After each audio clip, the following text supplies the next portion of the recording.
Et bonjour à vous, et bienvenue dans les Chroniques Ludiques. Alors aujourd'hui, je vous embarque pour un jeu très spécial. Déjà, je pense que rien qu'en voyant la vidéo, vous devez être un peu étonné.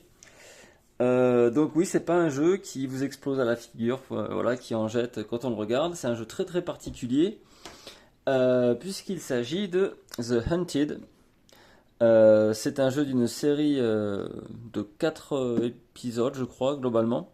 4 épisodes, et c'est un jeu de type narratif, simulation de gestion de sous-marins pendant la Seconde Guerre mondiale. Alors c'est hyper particulier, et vraiment là on atteint le jeu de niche par excellence, puisque c'est du pur solo, c'est en anglais essentiellement, donc wargame, simulation et qu'est-ce qu'il y a? Wargame simulation, narratif, avec énormément de lancers de dés et un matériel efficace, qui va bien, de bonne qualité, mais somme toute très sommaire, qui en met pas plein les yeux. Alors oui, c'est vraiment voilà, très particulier. Euh, Moi, je connais ce type de jeu depuis quelques temps. Celui-ci, je viens de l'acquérir, hein. Il fait partie des trois que j'ai acquis en même temps avec Castle Eater et Space Infantry. Donc pour l'instant, les deux premiers, j'adore. Donc là, on va voir ensemble celui-ci. J'ai fait juste une première partie test rapidement. C'était ouais, une ou deux patrouilles pour voir si j'avais compris l'essentiel du jeu. Et voilà, donc je tenais à vous le présenter, comme ça j'aurais fait le trio. Alors, donc, qu'est-ce que c'est que ce jeu? Comme je vous l'ai dit, c'est un jeu où on va incarner un commandant de sous-marin pendant la Seconde Guerre mondiale et qui va essayer de accomplir sa mission jusqu'à la fin de la guerre. Donc là, je crois que ça s'arrête au cours de l'été 45, en gros, vers avril ou mai 45, je crois, notre dernière patrouille. Et voilà, il va falloir essayer de rester vivant jusque-là et en attendant de couler un maximum de bateaux adverses, donc des forces alliées. Donc ce jeu il fait partie d'un ensemble de 4 jeux différents. Donc là on a The Hunted, son prédécesseur c'était The Hunters, donc on verra pourquoi.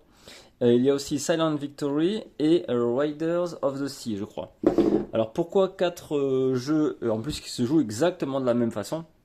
Là, il n'y aura aucune différence. Pourquoi 4 jeux différents? Parce que ils se concentrent chacun sur soit un camp, soit une date précise de la guerre. Donc celui-ci, The Hunted, il fait suite à The Hunters. The Hunters, c'est le même jeu, exactement. On va incarner un commandant allemand pendant la Seconde Guerre mondiale, mais ça va être pendant la première partie de la Seconde Guerre mondiale, donc de 39 à 43, je crois. Oui, de toute façon, celui-ci commence de 43 et il va à 45. Donc 39-43 le premier, et donc ça s'appelle The Hunters, parce qu'au tout début de la Seconde Guerre mondiale, les sous-marins allemands, en fait, étaient les rois des mers, et coulaient tout ce qu'ils trouvaient. Les forces alliées n'avaient pas assez de technologie, pas assez de stratégie non plus, voilà, pour pouvoir pallier à cette offensive allemande et voilà, à la capacité, la supériorité des sous-marins allemands. Donc c'était les glorieuses années de la marine allemande, donc jusqu'en 43 à peu près, été 43. Et donc le premier jeu se concentre sur cette partie-là. Donc on va avoir un jeu où beaucoup plus souple, beaucoup plus facile, même si le jeu n'est pas facile non plus, vous verrez ça. Mais dans tous les cas, il était beaucoup plus aisé de faire une campagne complète, donc de commencer en 39, finir en 43, et d'avoir coulé un maximum de navires. Et là, le but du jeu, c'était simplement de comparer son score et de faire de mieux en mieux, quoi. Ce deuxième jeu, The Hunted, donc prend la suite, et cette fois-ci, les alliés ont complètement changé leur stratégie, ont évolué au niveau de leur technologie et équipement, et cette fois-ci, les chasseurs deviennent chassés. Donc le but du jeu, ça sera toujours la même chose, réussir si possible à tenir la fin de la guerre, donc jusqu'en 45, les 2 années 43-45. Il faut réussir à tenir si possible les 2 années, mais la priorité c'est de couler un maximum de bateaux. Et c'est en fonction de ça que sera jugée votre partie en fait. Donc si vous tenez que juste, admettons 6 mois ou un an, mais que vous avez coulé des tonnes et des tonnes de bateaux, vous aurez un meilleur score à la fin que si vous avez tenu jusqu'à la fin de la guerre, mais que vous avez quasiment rien coulé. Donc il y a une histoire de risque-récompense dans le jeu qui va être super intéressante. Et voilà, donc voilà, il faut prendre en compte le fait que on va mourir dans le jeu, c'est quasiment sûr. Il y a très peu de chances qu'on arrive à tenir jusqu'à la fin de la guerre. Et le but du jeu, ça va être de couler un maximum de bateaux. Donc ça c'était pour le The Hunters et the Hunted. On avait aussi une version qui s'appelle Silent Victory, où là c'est exactement la même chose, mais ça se concentre du côté américain, et je crois particulièrement sur le Pacifique. Et on a Riders of the Sea, où là on revient chez les Allemands, toujours pareil, mais cette fois-ci c'est pendant la Première Guerre mondiale. Et du coup il y a des petites différences, parce que les technologies sont bien moins évoluées. Et voilà. Mais voilà. Moi je voulais vraiment me concentrer sur la Seconde Guerre, parce que bon, j'ai une grosse affinité avec voilà, les sous-marins, c'est quelque chose qui m'a toujours fasciné. Ça peut paraître fou, mais c'est comme ça. J'ai toujours été fan, je trouve le concept... super, je sais pas, attirant. Enfin, il y a quelque chose de fort là-dedans. J'adore. Je sais pas, j'ai l'impression que c'est une arme très puissante, mais en même temps très fragile. J'aime bien cette ambivalence. Par exemple, j'avais l'habitude, ça n'a rien à voir, mais dans tout ce qui est RPG et tout, j'aimais beaucoup aussi jouer tout ce qui est mage noir très puissant, mais qui en même temps doivent perdre de la vie en parallèle, des choses comme ça, qui a une gestion de puissance et puis de fragilité en même temps. Et là, c'est exactement ça. Ce sont des machines. Qui peuvent être, si elles sont bien menées, qui peuvent être dévastatrices, mais qui en même temps ne commettent... enfin voilà, on n'a pas le droit à l'erreur lorsqu'on les utilise, parce qu'on peut couler pour un rien, et encore plus du coup dans ce jeu-là et dans cette version-là. Donc voilà, en gros c'est ça qui m'intéresse, le côté infiltration, discrétion, on sort à un moment... au moment qui nous intéresse, on lâche tout ce qu'on a et on repart sous la mer. Enfin, je trouvais ça assez fascinant. Donc voilà, en plus j'étais bercé avec forcément le Das Boot. D'ailleurs, on va sûrement incarner le capitaine de Das Boot. Alors, donc, ouais, Das Boot, évidemment, à la poursuite d'Octobre Rouge avec le super Sean Connery. Qu'est-ce qu'il y avait? U571 que j'aimais beaucoup. K aussi, je crois, avec. Il me semble que c'était Pierce Brosnan, je sais plus. Enfin bon, vieux film de sous-marin. Bon voilà, je vous raconte ma vie comme d'habitude. Et voilà, donc je suis assez fan de tout ça, de cet univers.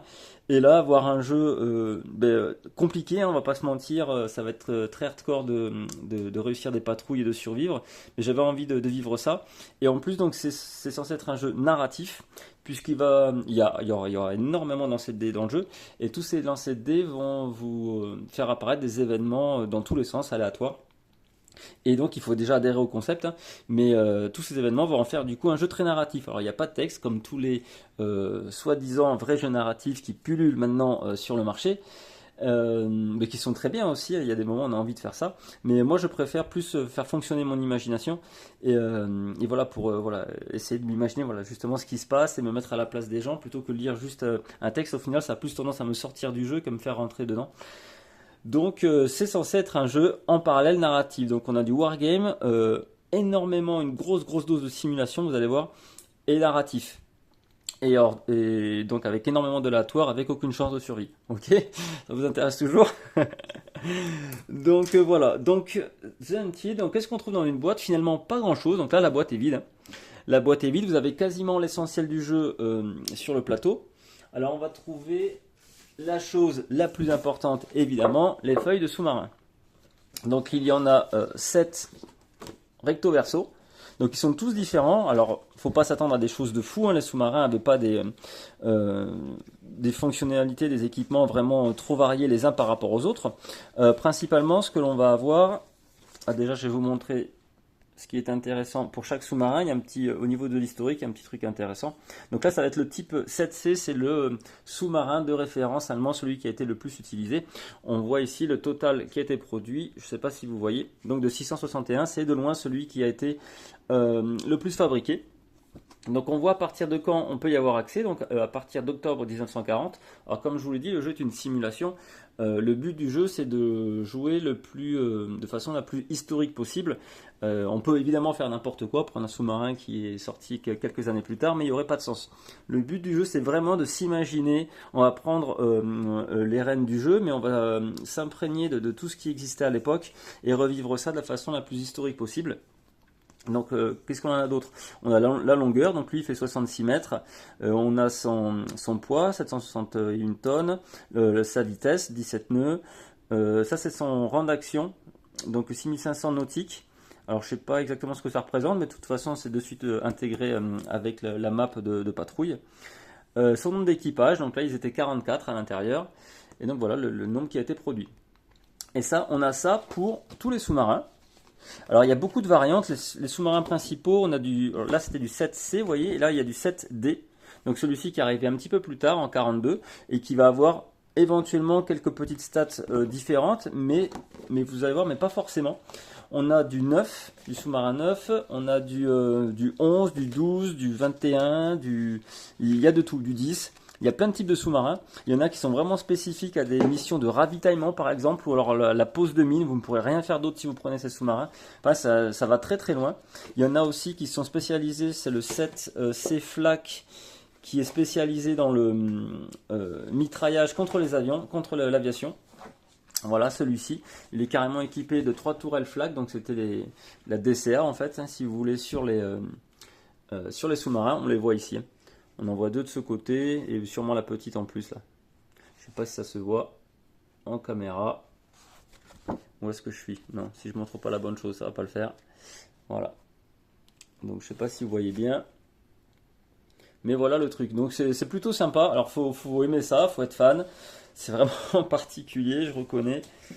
Mais voilà, je me suis dit pourquoi pas vous montrer ça. Ça peut être intéressant. Puis même si le jeu ne vous attire pas plus que ça, même si vous le prenez jamais, bien sûr, le but c'est de découvrir quelque chose de différent, savoir que ça existe, que ça se fait.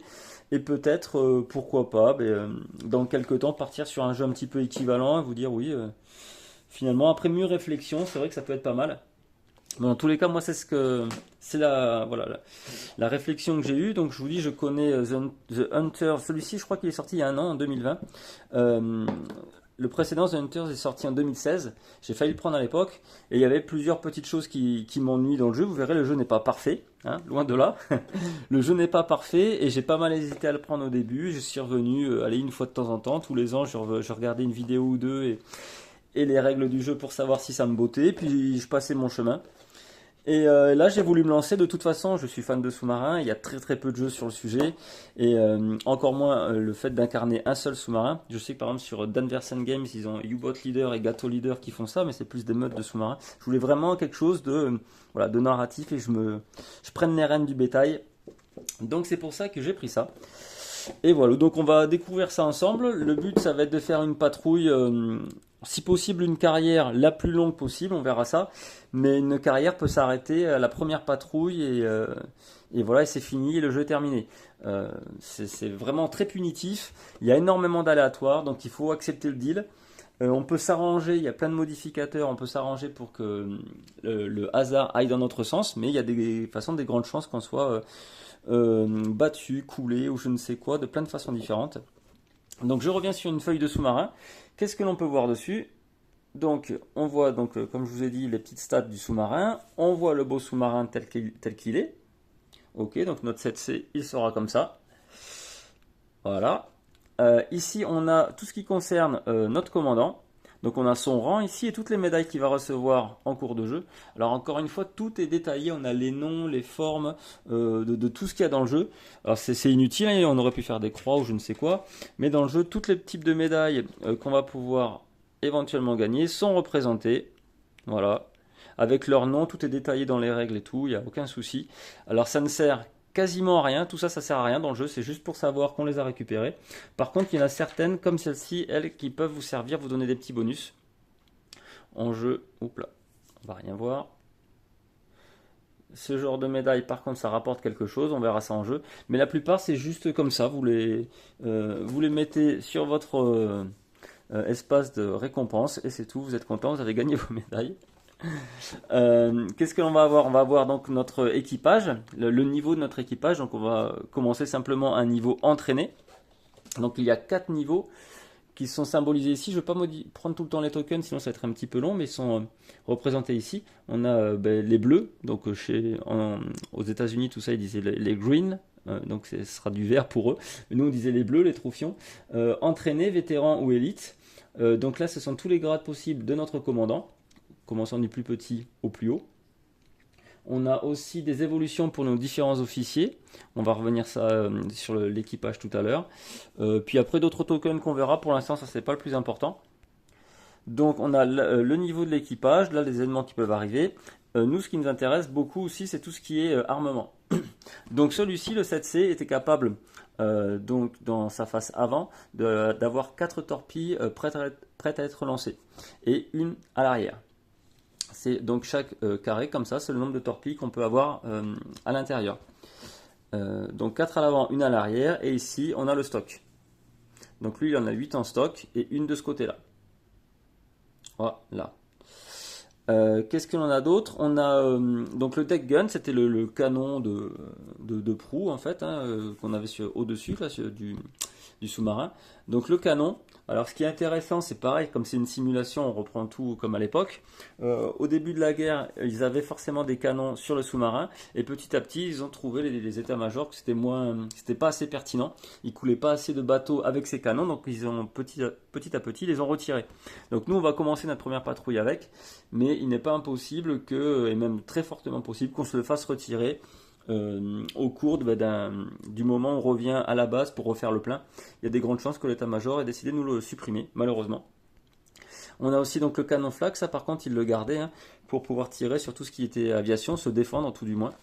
Voilà, là c'est les différents équipements qu'on va pouvoir avoir dans le jeu et souvent avec le temps, avec l'évolution des technologies. On va commencer avec 3 bolts tout de même, donc les bolts c'est des leurres en fait, hein, ça va nous permettre nous donner plus de chances dans tous les cas d'esquiver les explosions que vont nous envoyer les bateaux d'escorte. Et d'autres sont des technologies qui vont arriver petit à petit. Vous voyez là, ce sont les dates février 44, décembre 43 et juin 44 ici. Voilà. Donc ça, c'est des choses qu'on pourra avoir par la suite. Et certaines fois, c'est soumis pareil à certaines conditions. Voilà. Qu'est-ce que l'on a ici? Donc là, c'est notre niveau de coque. Donc notre bateau peut encaisser jusqu'à 8 dégâts avant de couler. Donc si jamais on arrive ici, le sous-marin coule. Et là, c'est tout ce qui est entrée d'eau dans le bateau. Donc au début, forcément, il n'y a rien, mais plus ça va, plus on va en prendre. Et si jamais on arrive au maximum, le bateau est obligé de lâcher le ballast et de faire surface. Voilà, pour ne pas couler.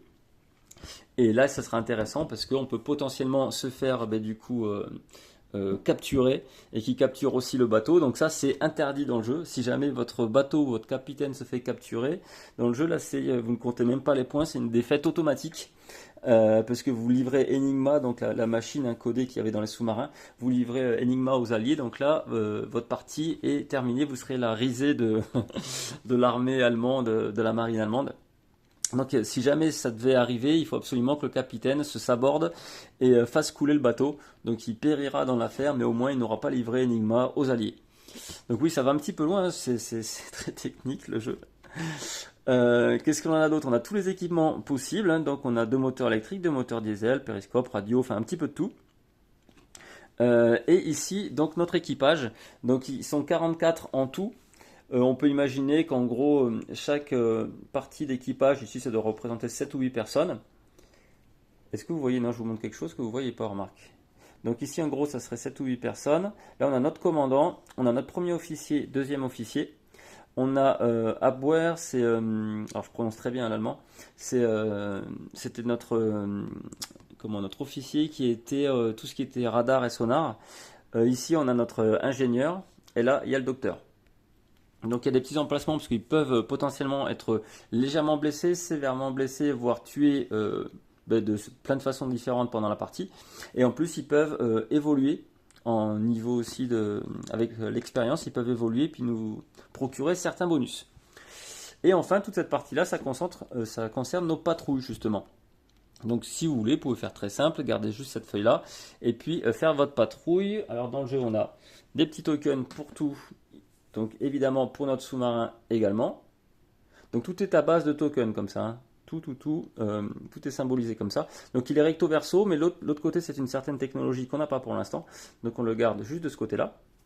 Et quand on part en patrouille, théoriquement, par exemple si c'est une patrouille en Amérique du Nord, on commence de ce côté-là. Donc dans le premier encadré. Et on fait notre patrouille jusqu'au bout. Et là, on rentre chez nous au port pour refaire le plein, réparer tous les équipements qui auraient été endommagés. Donc ça marche théoriquement comme ça. Alors c'est efficace, il n'y a pas de problème, ça marche bien. Mais je vais utiliser, moi, du coup, pour la partie, à la place, du coup, cette carte-là, qui est bien plus intéressante. Alors ça va peut-être vous paraître brouillon. Peut-être que c'est sûr même. Alors dans le jeu, il y en a 3 différentes, suivant le type de sous-marin que vous avez. Vous n'étiez pas envoyé forcément au même endroit. Voilà, il y en a plein de différents. Et en plus, vous n'aviez pas forcément la même autonomie, vous ne pouvez pas partir aussi loin. Donc voilà, c'est pour ça qu'il y a plusieurs maps différentes. Donc nous, là, le jeu, de toute façon, commence en 43 et exactement en juillet 43. Pour l'instant, la France est toujours aux Allemands. Et du coup, les patrouilles partaient de France, en fait. Hein. Je crois de Brest et je sais plus où, de Lorient, je sais plus d'où ça partait. Et donc notre sous-marin va forcément partir d'ici. Et après, suivant la patrouille que l'on a envoyée, par exemple, on a dit que c'était Amérique du Nord, donc ça sera ici. Et là, on va déplacer notre sous-marin petit à petit. Alors comment ça fonctionne? Quand vous vous déplacez, donc je vous dis soit vous prenez la fiche que je vous ai montrée ici, et là vous n'avez pas à vous embêter, hein, tout est inscrit dedans. Sinon, vous prenez cette fiche-là et vous essayez de suivre les flèches. Donc le rouge, ça vous amène sur votre lieu de mission, et le bleu, ça va vous faire venir au port. Donc là, en partant d'ici, on aurait une première case de transit de ce côté-là, une deuxième là, une troisième ici, une quatrième là, parce que c'est très loin, donc on a beaucoup de cases de transit. Et arrivé là, on commence notre mission ici, donc on a 3 cases de patrouille, et on repart, tac, tac, tic, tic, et nous voilà revenus au port. Donc ça dépend où est-ce que l'on est envoyé. Donc il y a plusieurs endroits différents dans le jeu. Et voilà, on verra bien justement où est-ce que le jeu va nous mener. Mais ça fonctionne comme ça, et je préfère du coup utiliser cette map là, je trouve ça beaucoup plus esthétique et réaliste. Mais bon, au cas où, on peut se servir juste de cette partie là, ça marche de la même façon. Allez, je vais remettre ça dessous. Tac. Alors nous, notre sous-marin, on a dit qu'il était au port ici. Quelle que soit la mission, on va partir de là de toute façon. Je vais commencer à mettre les petits tokens. Là, c'est pour les dommages de coque. Pour l'instant, on n'en a pas. L'arrivée d'eau, on n'en a pas. On commence la partie avec 3 bold. Donc, ce sont les leurres, en fait. Hein. Je crois que ça faisait sortir plein de bulles, en fait, autour du sous-marin. Et c'était censé gêner un petit peu la détection par les bateaux. Mais bon, l'efficacité, apparemment, laissait à désirer. Ah, si je ne mets pas le focus, ça va pas aller. Normalement, c'est bon. Donc voilà, qu'est-ce que l'on a? Tout ce qui concerne le vaisseau, donc je cache cette partie-là, le bateau, pardon. Je cache la partie, tout ce qui est patrouille, parce qu'on utilise la map là-bas. Je laisse tout le reste. Par contre, ici, ça sera la map de combat, on reviendra dessus. Là, c'est une feuille pour suivre l'avancée de notre carrière. J'ai ici tous les petits tokens qui vont bien pour aller chercher ce que j'ai besoin. Je garde de côté la notice, les règles du jeu. Et alors déjà, oui, on va parler des règles du jeu. Alors il y en a pas mal, il y a 44, c'est raisonnable, mais il y a quand même pas mal de lectures. Alors il y a beaucoup de règles optionnelles dans le jeu, c'est vous qui vous gérez ça. Et ce que j'aime beaucoup, il y a beaucoup de notes. Déjà, l'auteur, je crois que c'est Gregory Smith, comment il s'appelle? Voilà, Gregory M. Smith, l'auteur du jeu. Et il a mis des notes partout, y compris des notes historiques, et c'est super intéressant de savoir pourquoi il a fait ça, et dans quelle mesure il a trouvé ça important, et pourquoi il l'a intégré dedans. Donc il y a tout un tas de notes dans tous les sens, c'est super bien. Mais bon, du coup ça fait un livre qui se lit relativement facilement, mais comme il y a 1 milliard de choses et demie à connaître et à se rappeler, vaut mieux le garder de côté. Voilà, vous allez voir, moi j'ai fait, donc je vous dis juste, peut-être 2 patrouilles, quelque chose comme ça. Et c'est assez délicat de tout se rappeler dans le jeu. Donc on verra bien, on va essayer de faire ça au mieux. Alors, pour pas avoir à revenir sur le livre tout le temps, ce qui serait fâcheux, on a des charts, des cartes de référence qui ce sont des moyens déjà faciles de pouvoir revenir à des petits points de règle, des choses comme ça. Et on a tous les tableaux en fonction des lancers de dés. Et alors là, c'est là où il y a le premier, hormis l'aspect graphique qui peut vous bloquer de suite, la deuxième chose qui peut vous faire flipper, c'est ça. C'est que dans le jeu, donc, il y a énormément de lancers de dés, et on va se référer constamment au résultat du dé. Et bien on va regarder le résultat sur les différents tableaux. Et les tableaux, il y en a beaucoup. Il y en a vraiment beaucoup. C'est recto verso, il y en a dans tous les sens. Vous voyez ? Ça fait un paquet de tableaux. Alors oui, en plus, vous avez sûrement vu, je sais pas, des petites modifications que j'ai fait, des petites au stylo sur mes différents charts, justement. J'en ai fait à pas mal d'endroits, comme ici, ici. en fait, c'est encore la première édition du jeu et il y a quelques petites erreurs à droite à gauche, notamment pas mal de chiffres qui correspondent à l'ancienne version, donc The Hunters, et voilà, que j'ai dû modifier dessus. Il n'y en a pas tant que ça, c'est pas dramatique, mais c'est fâcheux, toujours pareil, on achète un jeu neuf, on a envie qu'il soit nickel, et c'est pas forcément le cas. Là c'est pareil, j'ai fait 4 ou 5 modifications sur la table de combat là. Ah, c'est toujours un peu gênant, mais bon, voilà. C'est pas grave, au cas où, voilà, vous le savez, il y aura des rectifications à faire. De toute façon, il y a une grosse errata avec le jeu là, sur Board Game Geek, comme d'habitude. Et voilà. Donc oui, il y a un gros bouquin, pas mal de pages, pas mal de choses. Bon voilà, il faut lire, hein, il n'y a pas de souci, il faut se mettre dedans. Pareil, on n'achète pas ce jeu-là en espérant jouer en 5 minutes, parce que c'est pas la peine. Donc le but du jeu pour moi, ça va être de vous présenter ça, d'essayer de faire une patrouille avec notre commandant et d'essayer de l'amener au bout. Et voilà, et puis que ça soit pas trop lourd encore une fois. Alors je vais essayer de faire ça au mieux, je vous dis, je suis pas à l'aise avec le jeu pour l'instant, mais j'avais envie de vous le montrer, voilà, voilà, pour que vous sachiez un petit peu ce que c'est. Et comme ça, j'aurais fait le tour de mes 3 wargames un peu spéciaux là que j'ai acquis récemment. Comme ça, on aura fait le tour. Ok, donc on va créer notre équipage, notre commandant déjà. Alors, nous, notre première chose à faire, c'est remplir notre feuille de patrouille ici. Donc, notre U-boat, notre sous-marin, ce sera un 7C. Donc ça, vous l'avez ici.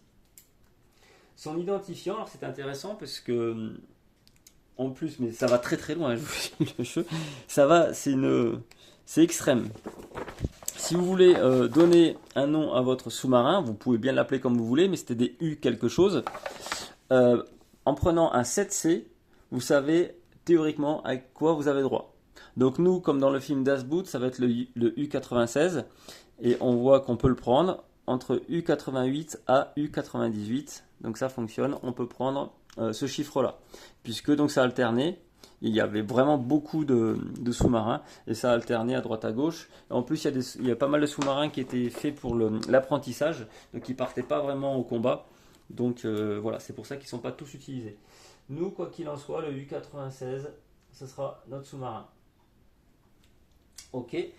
Et le commandant, je crois que je m'étais noté ça, le commandant du film Das Boot, je crois qu'il s'appelle alors Jürgen. Et le nom c'était Prochnov ou Prochnow, quelque chose comme ça. Allez. Et là on est bon. Là on a rempli l'essentiel du jeu. On a notre équipage, d'ailleurs je ne l'ai pas marqué, notre équipage est entraîné.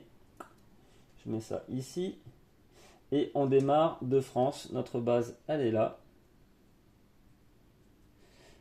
On part de France et tout le reste, c'est OK. Alors, première chose, on va regarder le niveau de notre commandant. Théoriquement, on commence avec le grade le plus bas. Mais tout ça, c'est pareil, c'est optionnel, je vous le montre. Alors, c'est pas obligatoire, mais c'est toujours sympa de voir que ça existe. On va lancer un dé pour savoir quel est le niveau de notre commandant. Donc nous, on commence en 43, donc de 1 à 4, il reste Oberlieutenant, et entre 5 et 6, il devient capitaine. Alors on lance le dé, il reste 1, évidemment, il sera juste Oberlieutenant. Alors quel est l'intérêt?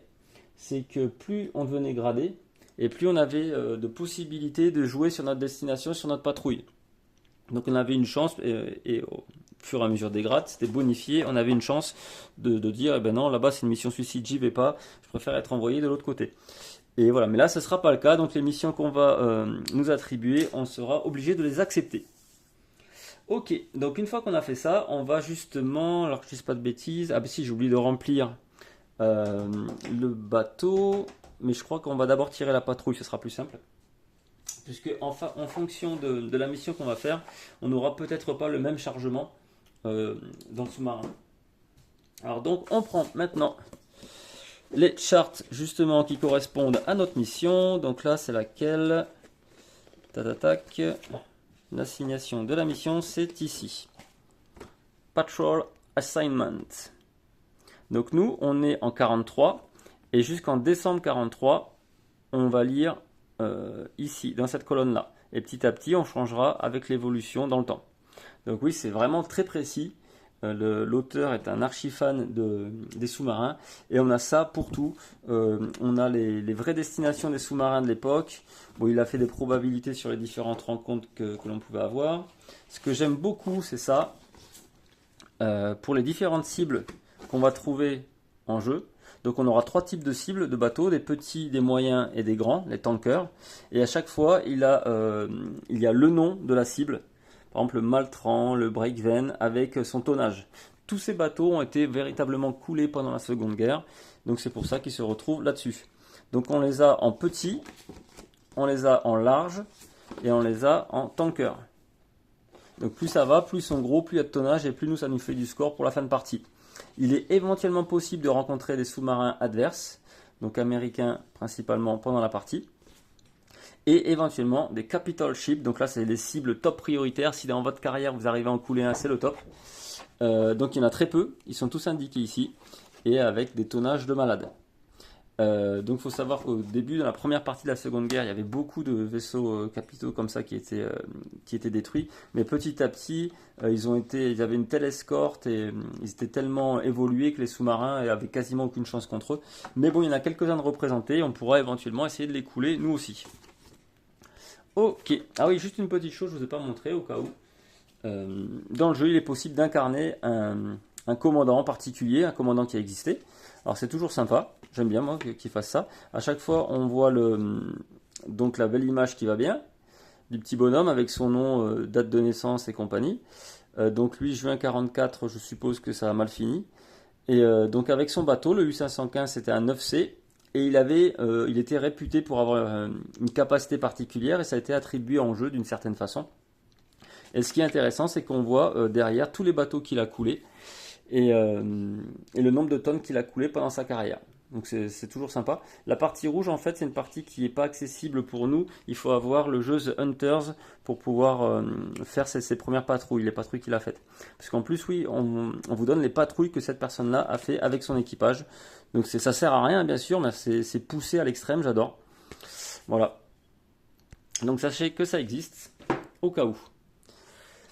Donc on revient à nos moutons. J'en étais où? À l'assignation de la patrouille. Alors c'est sur quelle charte? C'était celle-ci.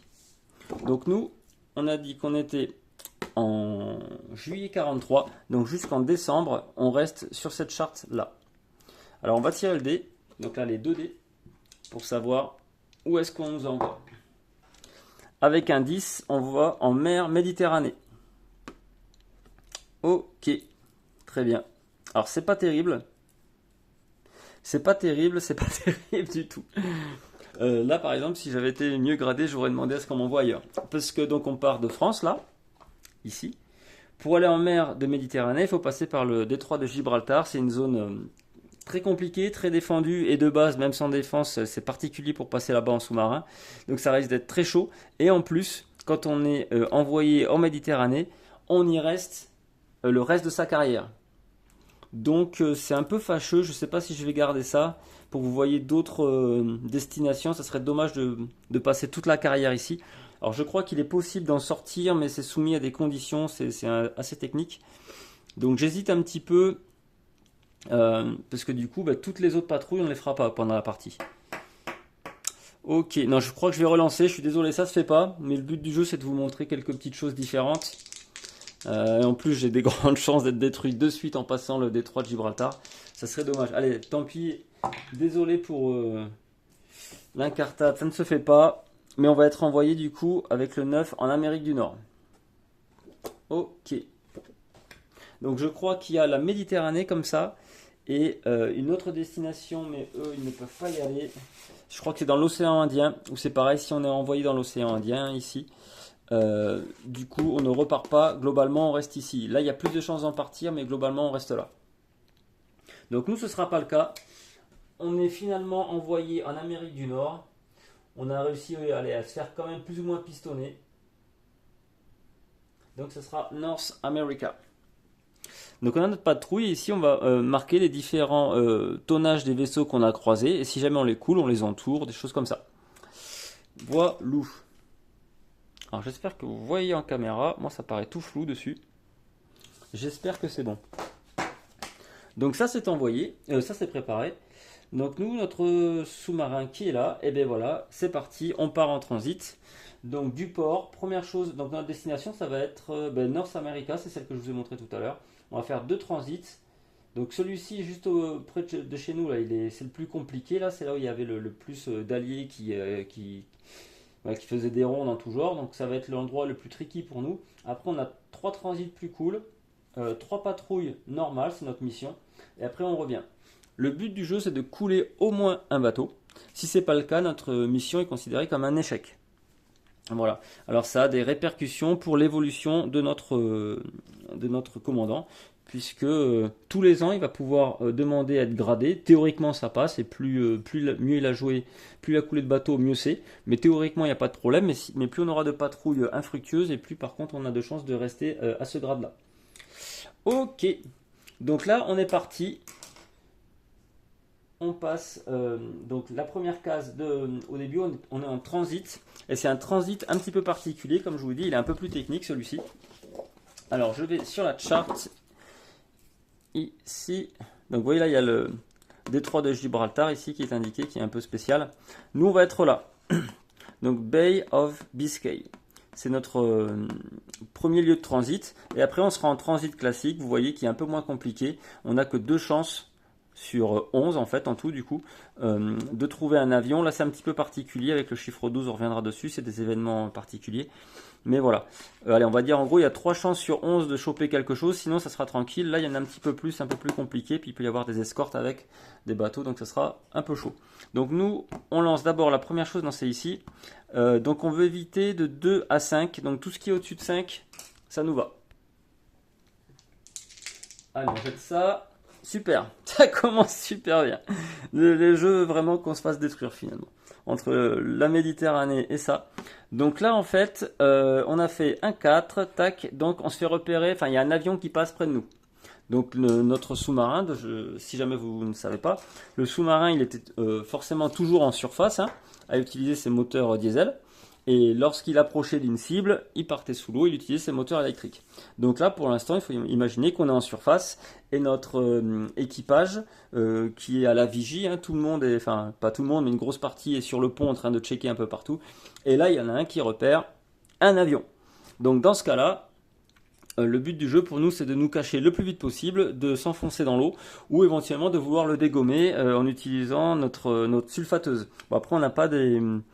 C'est le flak dans le jeu. Le flak 2 cm, je sais pas ce que c'est. Ah, j'ai oublié de charger d'ailleurs l'armement, je l'ai pas pris. Donc voilà, on a un canon flak et contre notre adversaire au cas où. Moi je pense qu'on va essayer de se cacher. Et voilà, et après je vais mettre l'armement, j'ai oublié de le mettre en début de partie. Donc ça, ce sera fait. Donc là, on tombe sur un avion. Alors pour le trouver... Hop, on prend cette table-là, Aircraft Encounter. Donc on jette 2d6. Alors ce qu'on a besoin de faire, j'espère que ça va se voir. Donc nous, il faut faire 8 ou plus sur 2d6. Dans ce cas-là, on a un Successful Crash Dive. Donc là, on plonge en plongée extrême et rapide et on arrive à esquiver l'avion, il nous a pas vu. Entre 3 et 7, il nous fait une attaque, et si je fais 2 ou moins, ben là c'est carrément 2 attaques. Et en plus, il va nous blesser du monde sur le pont. Parce que je vous rappelle que tout le monde est à la jumelle en train de checker tout autour, là, en vigie. Donc au moment où il nous mitraille, ben, il blesse malheureusement quelqu'un. Donc voilà les chiffres qu'on doit faire. Après, il peut y avoir potentiellement des modificateurs. Donc ça c'est pareil, c'est un petit truc un petit peu tricky dans le jeu qui peut faire peur. Parce que y a pas mal de modificateurs, il faut regarder un petit peu tout. Nous, ce que l'on a là-dedans, on n'a rien de spécial. Voilà, on n'a rien de spécial, donc il n'y a aucun modificateur, on a juste le chiffre de base. Donc il faut faire, si possible, 8 ou plus pour avoir réussi à plonger rapidement sans se faire repérer par l'avion. Ah là là, 7. Donc 7, c'est raté. Malheureusement, on se prend une attaque. On se prend une attaque et on a un blessé. Alors l'attaque. Donc là on prend le graphique. C'est l'attaque aussi bien pour l'escorte que pour attaque aérienne. Donc première chose à faire, d'abord on va jeter un des 6 pour voir s'il ne nous fait pas une attaque spéciale, s'il n'est pas équipé avec un truc de fou. Et là il faut pas faire le 1 je crois. Le 1 c'est mal. 6 c'est cool. Donc là il nous fait une attaque classique, bon ça risque de faire mal quand même. Donc à ce moment-là on va jeter 2 dés et on va regarder le résultat. Alors il y a des petits modificateurs, si on a une fuite, après tout est hyper thématique, hein. Si on a une fuite de nos moteurs, si on n'a plus de radar, des choses comme ça, si nos batteries sont endommagées, enfin il y a plein de choses différentes qui peuvent faire en sorte que le modificateur de dés s'enclenche quoi. Là du coup on n'a rien de spécial. On n'a rien de spécial donc on va faire le jet classique. Donc là ce qu'il nous faut c'est le plus petit possible. Alors vous voyez, bon, il n'y a pas le modificateur adéquat, mais on pourrait éventuellement être coulé de suite, hein. Donc, première rencontre, un avion, il nous coule. Ok, allez, on jette ça. 7, ouïa, 7, ça fait 2 touches. Ok, donc, on va faire Aircraft, je prends ça, et je veux dire que l'Aircraft, il nous a fait 2 touches ici. Ou alors, je vais juste le garder, ça sera pour le haut. On a les 2 hits. Maintenant, il faut regarder quel type de dégâts on se prend. Donc là, on tire là-dessus, sur un autre graphique. Hein. De toute façon, c'est un jeu qu'avec des graphiques. Et on va regarder dessus. On jette 2d6, donc 2 fois. Le premier, c'est un... ah mince, c'est pas celui-là que je dois jeter. C'est un noir et un blanc. Je veux dire que le noir, c'est pour la dizaine et le blanc, c'est pour l'unité. Donc 11, c'est les batteries. Donc là, ça craint déjà dès le début. On n'a pas commencé, qu'on a déjà un problème de batterie.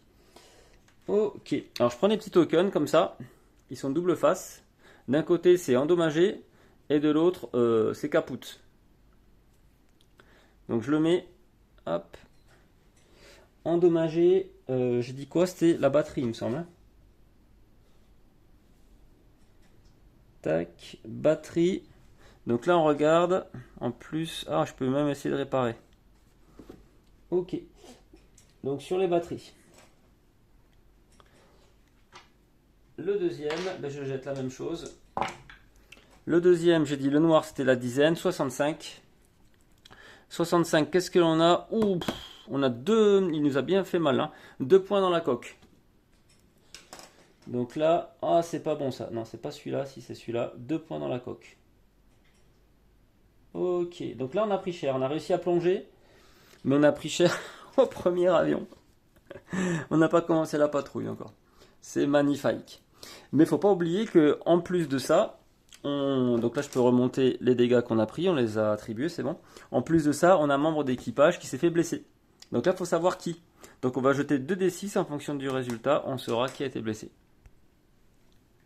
Donc là je rejette des dés blancs. 9.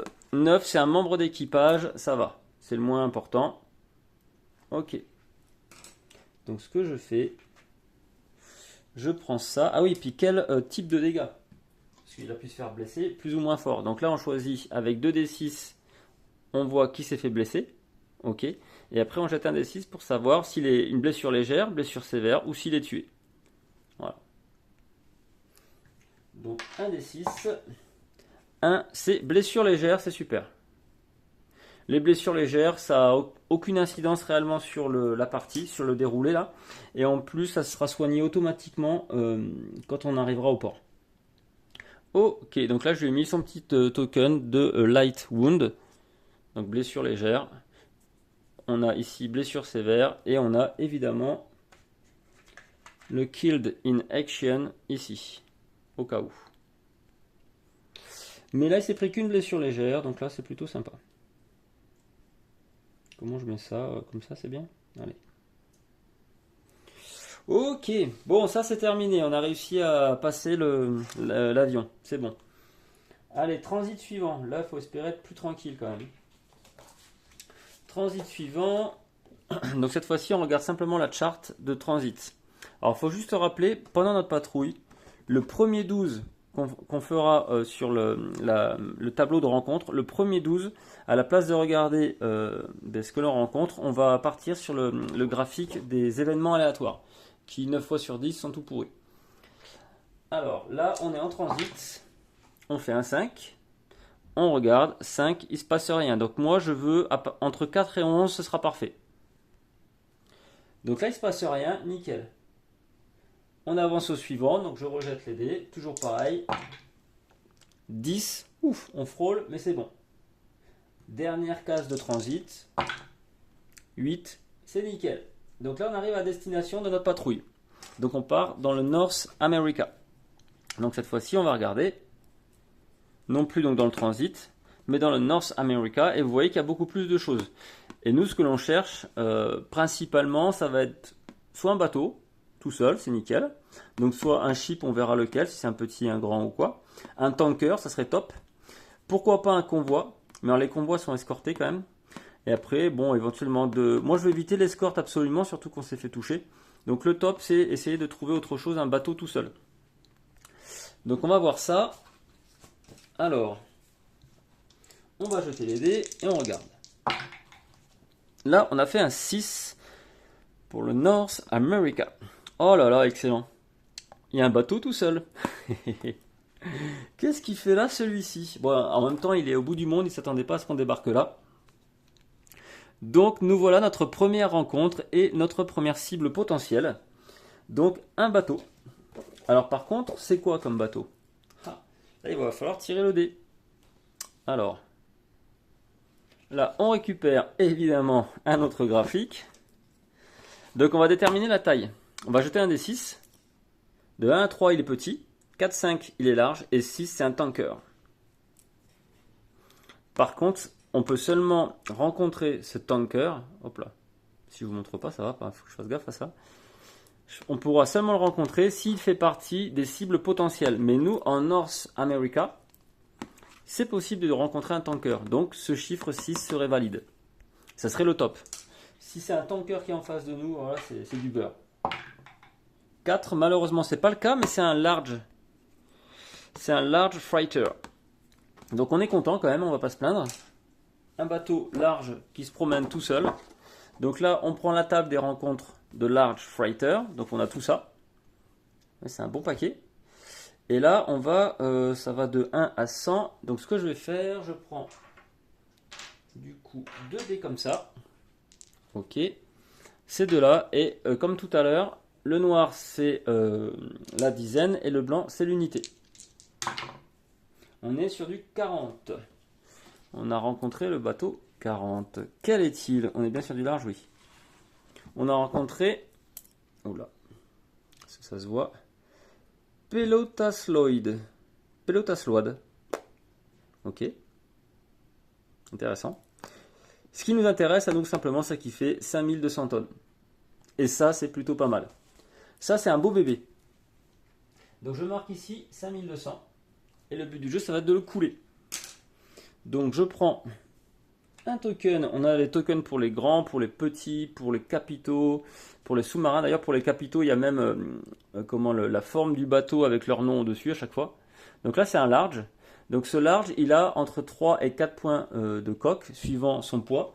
Donc nous, à 5000, j'ai dit 5002. Il suffit de regarder ici, entre 5 et 9000, il a 3 points de dommage. Donc là, je le mets ici. Voilà. Alors là, on a l'air de combat. Ici, c'est toutes les explications comment ça fonctionne. Et là, on peut avoir jusqu'à 4 cibles potentielles, les différentes targets. Donc moi, j'ai pas besoin de mettre remplir tout ce qui est en haut. Là, c'est si on affronte un sous-marin, là, s'il y a un avion, si le bateau est escorté ou si on est en meute. C'est possible éventuellement d'être envoyé en mission en meute où on attaque des convois tous ensemble, avec mes petits copains sous-mariniers allemands. Mais là, c'est pas le cas. Donc là, on vient de rencontrer ce bateau-là. On va tirer pour savoir. Alors, où est-ce qu'est la fiche? Tac. On va tirer déjà pour savoir si il fait jour ou nuit. Ça n'a pas une grande importance puisque de toute façon il est tout seul. Mais on va faire ça bien. En plus, il fait nuit. Nickel. Donc là, c'est le top. Il est tout seul dans la nuit noire et obscure. Donc je mets mon petit token sur la nuit. Voilà, il est recto verso. Et évidemment, étant donné qu'il fait nuit, il va nous repérer trop tard. Et là, j'ai un autre token au cas où pour déterminer si je suis en surface ou à profondeur périscopique, là, submerged. Mais moi, du coup, comme il est tout seul, je ne vais pas m'embêter, je vais rester en surface. Comme ça, je vais pouvoir utiliser en même temps mes canons, mon deck gun. D'ailleurs, il va falloir que je remplisse les tubes, enfin l'armement du sous-marin, je ne l'ai pas fait au tout début du jeu. Donc mon sous-marin, ce qu'il peut porter, alors chaque fois c'est pas compliqué, c'est indiqué, lui, je vais pas vous le sortir sinon on va tout envoyer, on va le dinguer, mais c'est indiqué là en bas de sa feuille, suivant l'année où vous le prenez, ça va être indiqué son équipement en fait. Donc moi je le connais, je vais lui prendre, où est-ce que j'ai mis ça? Ici. Alors, on a donc deux types de torpilles dans le jeu. Déjà je vais remplir son deck gun, ce sera fait. Donc lui je le mets à fond, il peut avoir 10 munitions. C'est indiqué ici à l'intérieur. Il a 10 munitions, c'est pareil, c'est des petits tokens recto verso. 2 d'un côté, 1 de l'autre. Donc quand on l'utilise, on le retourne. Donc là je lui mets ces 10 ici. 3. Allez, c'est où? Évidemment, je ne vais pas les trouver. Là et là. Donc là, lui, il est chargé à bloc avec ça, et c'est très bien parce que je risque d'en avoir besoin. Ensuite, qu'est-ce qu'il va avoir? Je vais prendre 2 falques comme ça je vais en avoir besoin. Voilà, ça c'est des torpilles imposées qui sont bas de gamme. Les torpilles falques, donc je reviendrai peut-être pas trop dessus, je vais essayer de pas m'en servir. C'est des torpilles voilà, basiques. Il a ça, je lui mets ça tout au fond, mais normalement j'en aurais pas besoin. Moi, ce qui m'intéresse, ce sont les torpilles, les autres torpilles. Alors, en tout, il a un chargement de 14. Il a un chargement de 14 torpilles. Il a ces 2 falques qui sont imposés. Et après, il a 8 torpilles classiques et 4 torpilles électriques. Et là, on peut faire un petit switch sur ces torpilles. On a le droit à en modifier jusqu'à 4. Alors, quelle est la différence entre les deux? La torpille classique est efficace même à longue portée, par contre elle fait des bulles et on se fait repérer beaucoup plus facilement. La torpille électrique, plus vous tirez de loin, moins elle est précise, mais par contre vous avez moins de chances de vous faire repérer. Voilà, donc ça c'est indiqué comme ça, c'est le même token en fait, un recto verso. Donc vous avez la G7A FAT, c'est une Steam, donc la classique, et la G7E pour électrique. Voilà, et là c'est une électrique. Donc moi je vais essayer de me charger, alors comme je ne savais pas ce qui m'attendait, je ne vais pas tricher non plus quand même, je vais faire quelque chose d'assez classique, me mettre 2 Steam plus 2 électriques. Voilà. Et après le reste du chargement, comment je vais faire ça? Je crois que je vais mettre, donc ça c'était une Falk. Hop, je vais mettre 4 autres en Steam, je pense, et 2 autres en électrique. Au cas où, ça dépend sur quoi on va tomber. Ça pourrait être intéressant. Ok. Donc là, on en est là. On a notre cible face à nous. Et on est prêt à tirer. Donc moi, mes tubes, j'ai oublié de mettre aussi de l'autre côté. De l'autre côté, je vais mettre sûrement une Steam également. Et je peux en avoir une en réserve, je vais mettre au cas où une électrique. Là, je suis chargé à fond, j'ai que ça pour toute la patrouille, donc il faut que je fasse avec ce que j'ai, quoi. Donc maintenant, je vais attribuer les dégâts. Je sais qu'il a du coup 3 hits. 3 hits. Je vais charger, être prêt à charger mes 2 torpilles. Les Steam. Donc là, j'ai pas besoin d'être discret, donc pas besoin de vouloir mettre des électriques à la place. Celles-ci seront plus efficaces. Voilà ce que je fais. Je reste en nuit. Je peux éventuellement switcher avec le jour, mais j'ai aucun intérêt à le faire. Je vais choisir la portée de mon adversaire. Donc je vais me mettre en close range. Comme il est non défendu, il n'y a aucun problème. Plus je suis prêt, mieux c'est. Et qu'est-ce qu'il me manque à faire? Oui, donc là je suis comme ça. Alors il faut imaginer, je suis en surface. J'ai le bateau juste adverse, juste à côté de moi. Je suis prêt à lancer mes torpilles. Mais avant de tirer aux torpilles, je vais d'abord tirer au deck gun. Voilà, je vais tirer avec pour essayer de lui faire des dégâts avec ça. Et après, je verrai si je lance les torpilles ou pas. Donc, il faut imaginer la chose, ça va quand même relativement vite. Hein. Je reste pas à côté à lui faire coucou. Parce que lui, il va de suite appeler des renforts à droite à gauche. Et les zones sont toujours surveillées. Même un bateau qui est un petit poil isolé n'est pas seul au milieu de l'Atlantique. Hein. Il y a d'autres bateaux, des escortes et des avions un peu partout. Donc j'ai une fenêtre de tir qui est relativement réduite. Je peux tirer maintenant et après à moi de choisir si je veux rester encore un peu autour pour essayer de l'achever si je ne l'ai pas tué ou autre chose. Bon voilà, là quoi qu'il en soit, on est face à lui, on est prêt à tirer. Donc moi, ce que je vais faire, je vais d'abord commencer à tirer avec le deck gun. Alors je vais pour ça utiliser 2 munitions. Donc ça, je le jette. Donc je vais tirer 2 fois. Et je vais regarder sur mon graphique de tir. Donc là, je suis à close range. Donc on a les 3 distances différentes. Moi, je suis en close, ici. Donc théoriquement, je dois faire 8 ou moins pour le toucher. Donc là, c'est la même chose. Pour le torpille ou deck gun, c'est pareil. Et on applique d'éventuels modificateurs. Ben, moi, c'est le cas. Comme je suis de nuit et en plus, je suis en surface. C'est donc attaque de surface non escortée. Donc j'ai un modificateur au final de -1 sur mon lancer de dés. Donc je vais jeter le dé. De base, je dois faire 8 ou moins, mais grâce au modificateur, 9 ou moins, je touche. Donc je jette 2 dés sur, hop là, sur 9 ou moins, il touche. Oui, mais du coup, non, c'est stupide. Ça, c'est pour le premier, donc forcément, ça a touché. Et sur le deuxième, pardon, les deux ont touché. Voilà, 9 ou moins, les deux ont touché, donc c'est nickel. Si jamais on a lancé des torpilles, il y a une chance minime, mais il y a une chance que la torpille, vous savez, il y avait une histoire de la déclencher pour qu'elle explose, elle n'est pas de suite, comment on appelle ça? Elle n'est pas de suite active en fait. Et en plus, au moment où elle touchait le bateau ennemi, il y avait une petite chance pour qu'en arrivant dessus, ben, en fait, elle rebondisse, elle frôle la coque et puis qu'elle aille exploser plus loin. C'était rare, mais ça pouvait arriver. Dans le jeu, ça, c'est inclus dedans. C'est avec ce petit graphique, en fait, on a pareil un dé à lancer. Mais là, comme on a tiré au canon, on n'a pas ce problème-là. Donc je vais de suite regarder les dommages. Donc on regarde avec le deck gun les dommages qu'on va faire. Il y a éventuellement un modificateur si on a le canon de 10 mm, mais nous c'est pas le cas, c'est le canon classique de 8,8. Donc on n'a pas le bonus indiqué ici. Donc ça sera un dé brut. Donc dans ce cas-là, on jette un D6. Moi je vais le jeter 2 fois, comme j'ai touché 2 fois. Je vais tirer 2 D6 du coup, et en fonction du chiffre, je verrai de combien de dommages j'ai fait.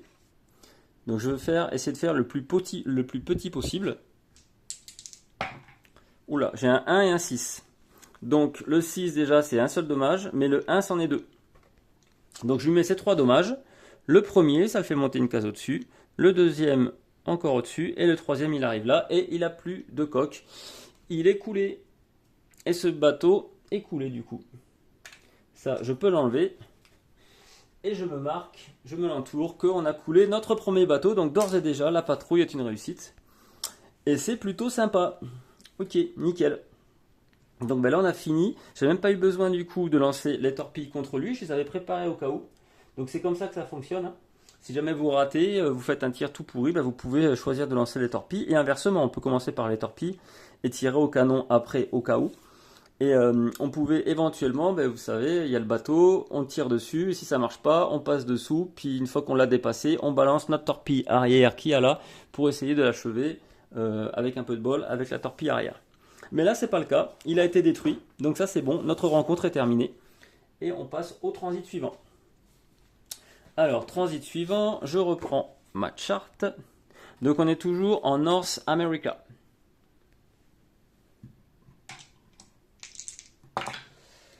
Oula, 2. Oh punaise. 2, c'est aircraft. Mais on n'a pas de bol. Il y a de tout, des convois, des bateaux, des tankers et tout. Il faut qu'on tombe sur l'avion. Ok, bon alors ça j'aime pas. Alors le graphique de l'avion, Aircraft Encounter.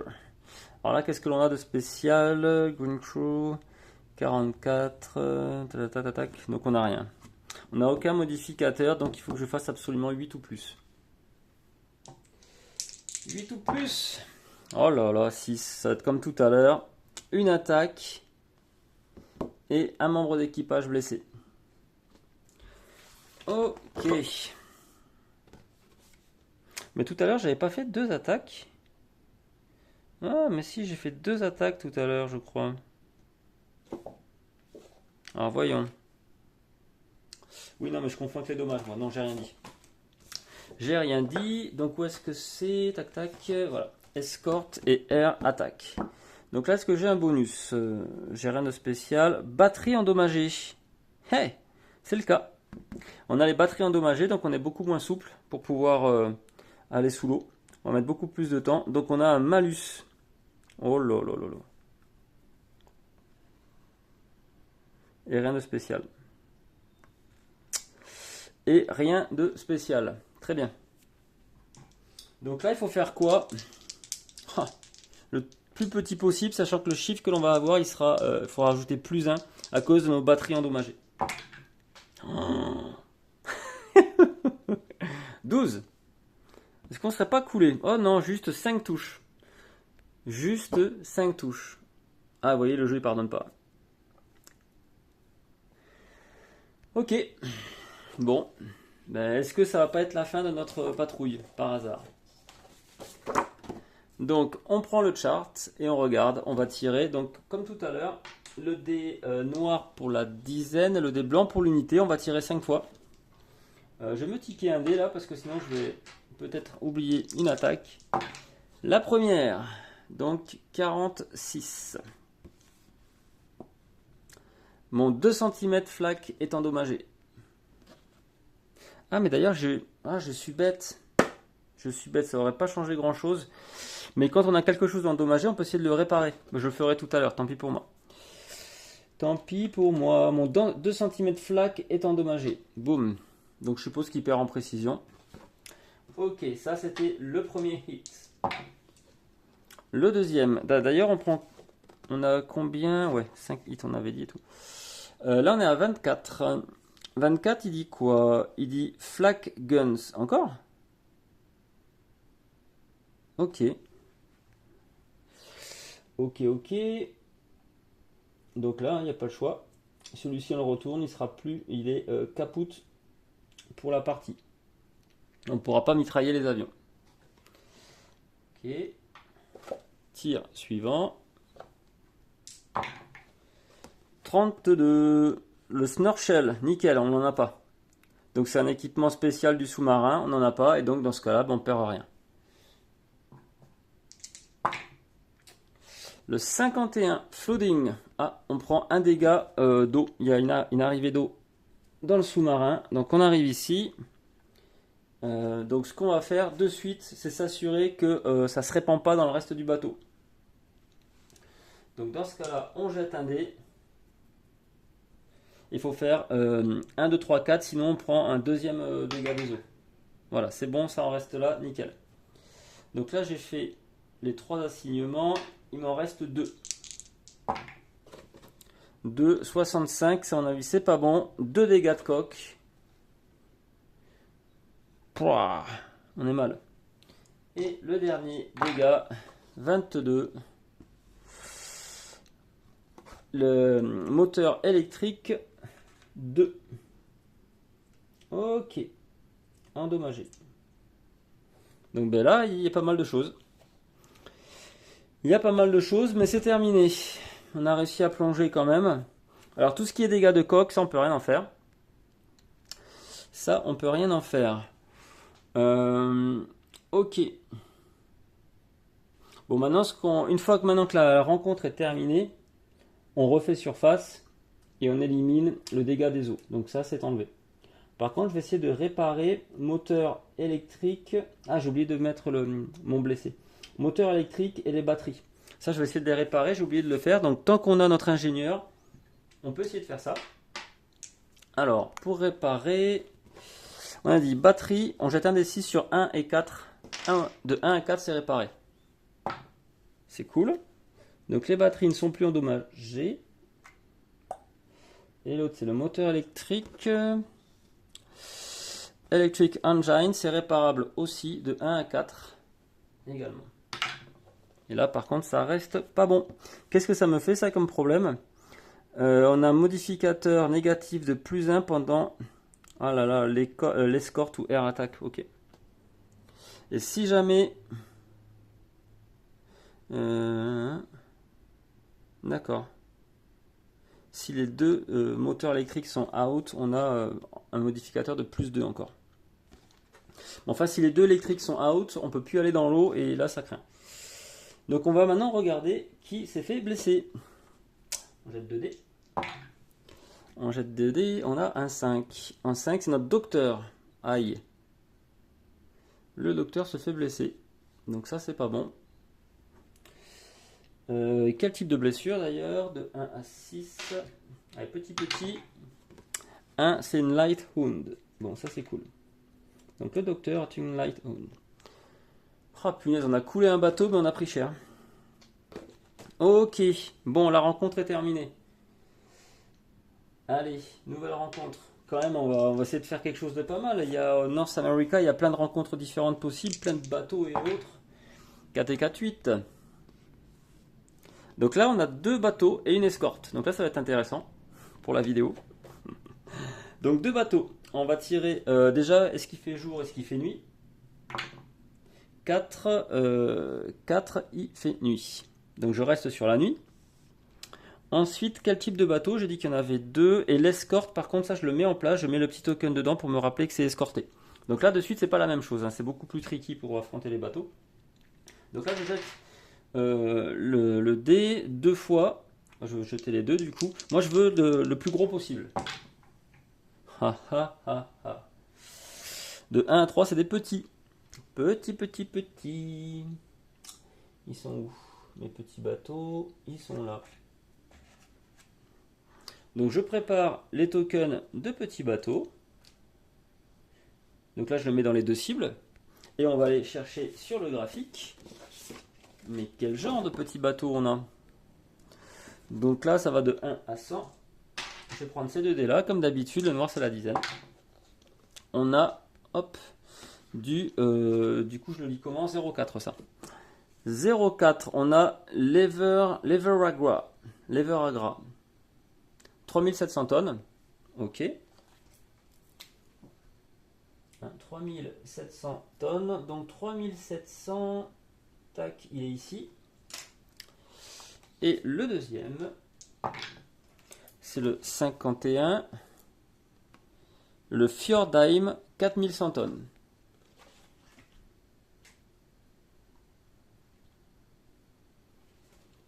Ok. J'arrive même pas à me relire. 4100, on est ici. J'ai dit 2007, je crois, le premier. Putain, 0,4, c'est facile. 3007. Hé hé. J'arrive pas du tout à me relire, hein, ça craint. Allez, je vais le marquer à côté. Allez, toi non. Donc 4100 et 3007, c'est pas mal. Donc les deux sont là. Les deux, il faut leur faire 2 dégâts pour les défoncer. Alors, l'avantage, c'est qu'il fait nuit. Déjà, j'ai pas besoin d'essayer de rester discret et d'attendre la nuit. C'est fait. Alors maintenant, j'ai le choix. J'ai le choix déjà de ne pas attaquer du tout. On n'est jamais obligé d'attaquer une cible. Ça, c'est bien déjà. Et ensuite, je peux choisir de rester sous l'eau ou d'attaquer en surface. Parce qu'il fait nuit. S'il faisait jour, forcément, je peux me mettre en surface parce que de suite, je me fais dézinguer par l'escorte. La partie est finie. Donc, comme il fait nuit, j'ai cette possibilité-là. Éventuellement.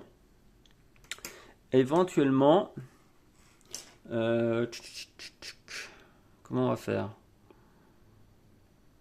Ce que je vais faire, je vais mettre en tout toutes mes torpilles électriques devant. Et je vais rester sous l'eau.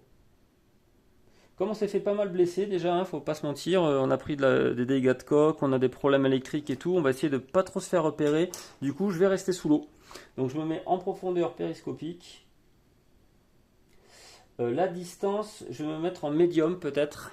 Parce que plus on est près, plus on a des chances de se faire repérer par l'escorte. Donc je vais rester en médium. Et voilà. Donc là, c'est un petit peu plus tricky parce que nos torpilles ont moins de chances de toucher en fait. Plus on s'écarte de notre adversaire, plus il y a de chances qu'elle rate. Mais bon, je vais leur faire confiance. On va essayer de faire ça. De toute façon, ils sont pas très résistants. Ils ont que 2 points de coque en gros chacun. Donc c'est tout à fait possible de les abattre avec ça. Je prépare en même temps au cas où ma torpille arrière électrique si jamais il y a besoin. Et puis voilà, on va essayer de faire ça bien quoi. Ok. Alors j'attribue mes torpilles. Je vais en envoyer 2 à chacun, hein, je ne vais pas m'embêter. 2 à chacun et on va voir ce qui se passe. Alors pour l'attribution des dégâts, c'est celui-ci. Donc je suis à medium range, donc c'est cette grille là que je vais prendre en compte. Je touche sur 7 ou moins. Ah, c'est pas terrible quand même. Sur 7 ou moins, maintenant je vais regarder un petit peu les petites choses que je peux avoir en plus. les modificateurs. Donc rien de spécial, à part que j'utilise une torpille électrique à medium range. Donc il faudra que j'ajoute plus 1 au résultat. Donc en fait, je touche que sur 6 ou moins. Ah, c'est pas top, hein. Pas top, mais pas le choix. Pas le choix, 6 ou moins. Les 2 blanches, c'est sur celui de gauche. Les 2 noirs, c'est sur celui de droite. Donc les 2 torpilles blanches pour celui-ci et 2 torpilles noires pour celui-là. 6 ou moins les résultats pour les 2. Oh là là, on est pas mal. On est pas mal. On est pas mal. Ah oui, les 2 ont touché. Les 2 ont touché. En plus, je dis n'importe quoi parce qu'il faut que je jette 2 fois pour chacun parce que j'ai 2 torpilles.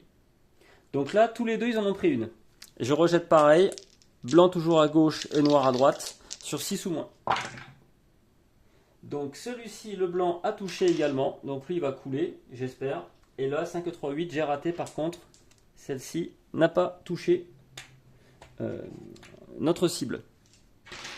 Ok. Bon, par contre, comme ce sont des torpilles, comme je vous l'ai dit tout à l'heure, on va jeter des dés pour chaque torpille pour savoir si par hasard, il n'y aurait pas eu un dysfonctionnement ou si elles n'ont pas juste effleuré la coque ou je ne sais quoi. La coque ou je ne sais quoi. Les 2 dés blancs, c'est pour ces torpilles-là. Le dé noir, c'est pour celui-ci. Sur un résultat de 1, l'attaque rate. C'est good. Elles touchent toutes. Nickel. Alors maintenant que c'est fait, on va attribuer les dégâts. Donc on regarde ici. Donc là, c'est pas compliqué. Là, il y a un modificateur seulement si on tire au deck gun. Nous, c'est pas le cas, c'est des torpilles classiques. On va juste jeter les dés. Pareil, les 2 blancs, ça sera pour le bateau de gauche et le noir pour celui de droite. Et en fonction du chiffre, on va faire plus ou moins de dégâts. Donc moi, je veux faire du petit chiffre. Surtout pour le noir. Ok, donc déjà, avec un 3, les 2 blancs, ils me font 2 dommages chacun. Donc 4 dommages en tout. Pas de problème. Ce bateau est coulé. Celui-ci, c'était celui de 3700. Parce que je les ai inversés tout à l'heure. Donc c'était de 3700. Et lui, en 2. Ah si, en 2, je fais 3 dommages. Je regardais le deck gun. En 2, je fais 3 dommages. Donc il est coulé également. Donc je peux les enlever tous les 2. Les petits, c'est où? Où est-ce que je les ai mis? C'est ici, les small. Peut-être là. Ouais, je crois que c'est ici, je mets. Non, les small, c'est là. Ok, les 2 sont coulés. Ça, c'est fait. Donc là, c'était la partie facile. Facile de la rencontre. Parce que maintenant que j'ai tiré, il faut que je m'en dépêtre de l'escorte. Donc là, j'ai fait ça. J'ai assigné, j'ai tiré. Maintenant, c'est Escort Attempt Detection. Alors, je peux, comme j'étais sous l'eau, je peux, si je veux, faire une plongée extrême là. Pour partir le plus profond possible, quitte un peu à faire craquer le bateau. Alors c'est possible, dans ce cas-là déjà dès le départ on se prend un dégât de coque, parce que vous savez la pression de l'eau fait que ça fragilise la coque. Mais on doit faire aussi un jet de dés, avec 2 dés, et potentiellement il peut y avoir une implosion et le bateau coule directement. Alors comme on a déjà pris des points de coque, je vais éviter ce truc-là. Donc je ne vais pas prendre le risque, je vais essayer de faire une plongée rapide mais plus ou moins classique, essayer de m'échapper le plus vite possible. Donc du coup on a dit détection et c'est tout. Donc on va tirer, voir si il arrive à me détecter le bateau. Donc sur 5 ou moins je suis pas détecté, 6 ou 11 je suis détecté. Et là ça sent la fin. Et 12 ou plus et B détecté, en plus il a un bonus sur son attaque. Est-ce qu'il y a des petits bonus capital, torpedo.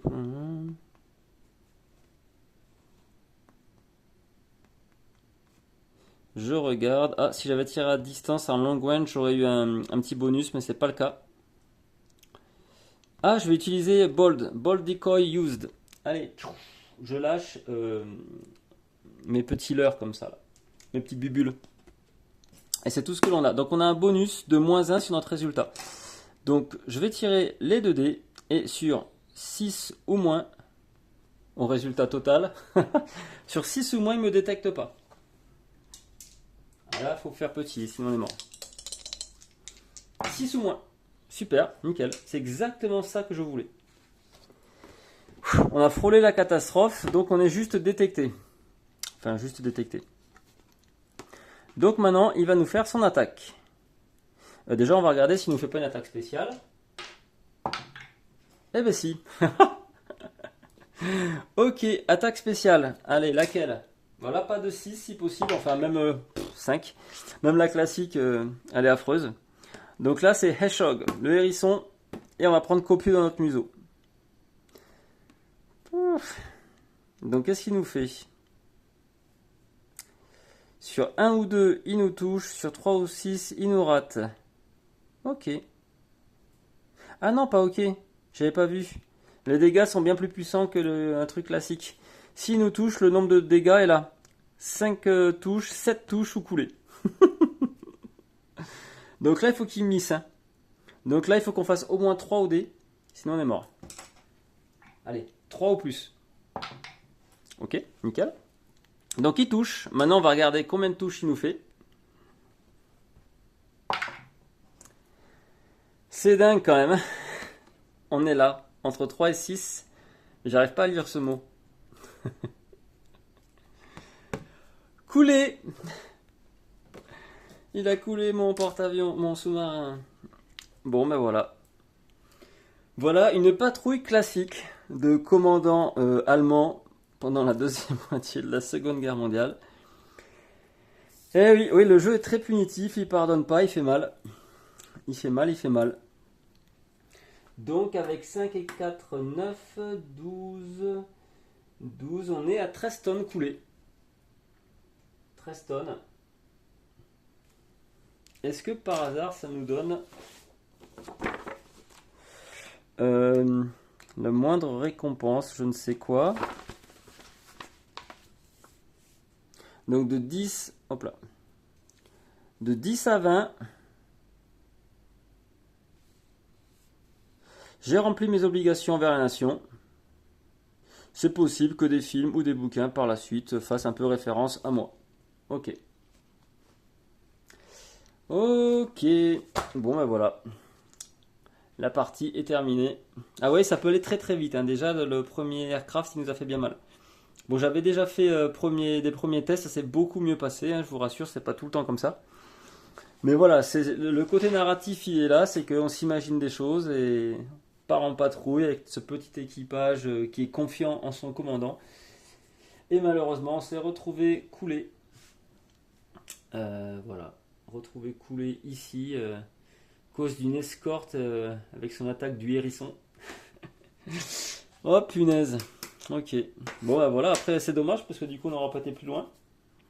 On n'aura pas été plus loin, vous n'aurez pas vu grand chose. Mais oui, après, de toute façon, c'était un jeu très particulier. Je m'attendais pas à ce que. Le but, c'est. Je me doute que tout le monde va pas être conquis par la chose. C'est vraiment tellement spécial.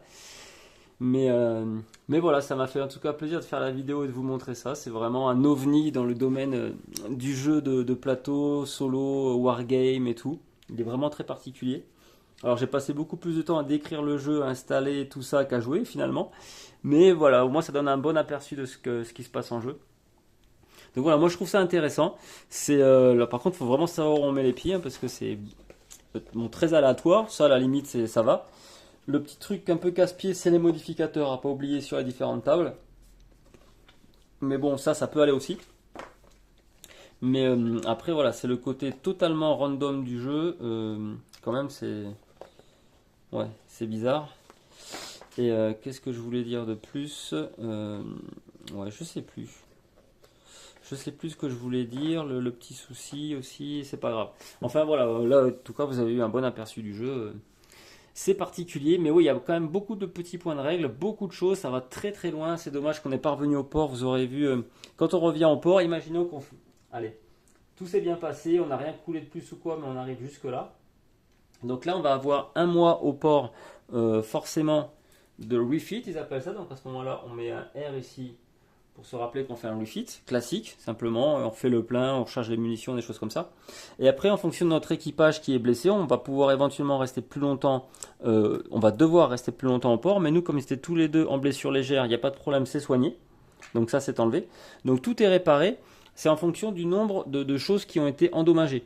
Donc là, on a deux seulement dégâts matériels, c'est sur le moteur électrique et le flak. Donc ça nous occasionne, je crois, c'est pas plus de temps. Alors je vais regarder la fiche exacte. Quand on a terminé, tout est là en fait. Hop. Donc de base, comme je vous l'ai dit, c'est un mois de refit. Alors après, tout ce qui est sous-marin, alors il y a des sous-marins qui posent des mines et tout, puis des sous-marins justement qui servaient à réapprovisionner les autres sous-marins dans le jeu. Et on en a, hein, c'est possible de jouer que ça, donc c'est des missions de réapprovisionnement, c'est particulier mais c'est comme ça. Donc si jamais vous prenez ces sous-marins-là, ils vont être encore plus longs, comme le 9D2 je crois, il va être encore plus long en refill, pardon, pour voilà, refaire le... Non, c'est bien refit, pour faire le plein. Alors oui, il y a plein de petites choses en tout genre, voilà, c'est... S'il y a 3 systèmes ou plus qui ont été endommagés, on reste un mois de plus. Mais nous, c'est pas le cas. Par contre, on va devoir rester un mois par dommages causés, alors divisé par 3. Là, c'est très simple en fait, au lieu de se prendre la tête avec ça. On regarde simplement notre petit schéma de point de coque. On voit ici, tant qu'on est dans ce première partie, on a un mois de plus à rester au port. Et ici, c'est 2 mois. Et là, c'est 3 mois. Donc nous, comme on était là, on doit rester 2 mois de plus. Donc de suite, on sait qu'on est au moins 3 mois au port. Et c'est fâcheux parce que du coup, oui, on est revenu, mais on repart moins vite, donc on va couler moins de choses potentiellement. Mais bon, voilà, tout ça, il faut le prendre en compte. Donc voilà, là, on a l'équipage qui peut être soigné en fonction de ses blessures. Donc vous voyez le LW, le Low Wounding, je crois, je sais plus. C'est No Effect. Là, c'est blessure sévère ou tuée ou des choses comme ça. Qu'est-ce qu'on peut avoir aussi? Oui, l'avancement de l'équipage, mais là c'est après 3 patrouilles réussies. Donc nous, ça aurait été le cas si jamais on était rentré. Du moment qu'on a coulé un bateau, c'est une patrouille réussie. Et au bout de 3 patrouilles réussies, on jette le dé pour savoir lequel de notre équipage a évolué, s'est amélioré. Alors ça peut être soit l'équipage intégral, on l'a ici. Donc là, on y met un des nouveaux tokens qui sont là. Soit ça va être un de nos officiers en particulier. Donc le docteur, le premier ou deuxième officier ou l'ingénieur. Et dans ce cas-là, on met un de ces tokens qui sont là. Une fois que ça c'est fait, on peut... alors oui, au bout d'un an, il y a un petit twist à faire, des petites choses, des petits calculs pour savoir si le capitaine peut être gradé au stade supérieur. Et dans ce cas-là, il aura la possibilité de choisir ses destinations. On a les éventuelles décorations, pardon, des petites médailles comme ça qui vont apparaître, qui nous donnent aussi des bonus en jeu lors des attaques, des choses comme ça, puisque le commandant devient expérimenté.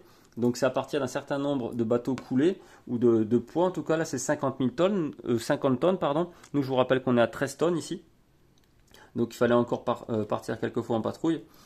Et éventuellement, on peut demander à passer sur le nouveau modèle de notre sous-marin.